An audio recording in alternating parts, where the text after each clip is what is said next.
As much as Trump desires it, the president is not a king.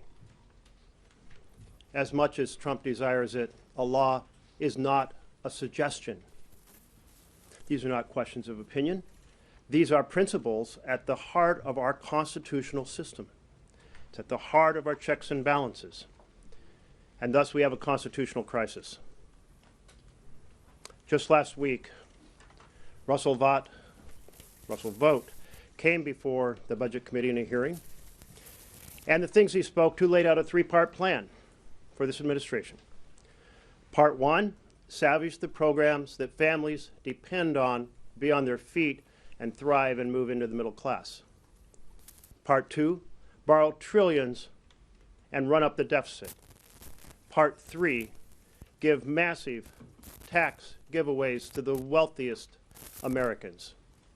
What we saw last night was a huge implementation of part one, the attack on families across this country. This is the great betrayal for a candidate, Trump, who ran on supporting families, and President Trump, who's serving to attack families. Now, Russell Vought refused to answer many questions about his plan, particularly to say he would not use the illegal impoundment strategy. Impoundment means the president treats an appropriation as a suggestion and decides whether or not to actually implement it or not. That was decided by the courts before 1974. In 1974, Congress said if you want to pursue withholding funds, you have to apply for rescission.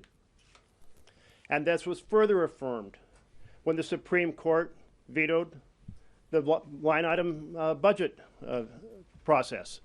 So these are not questions that are unresolved.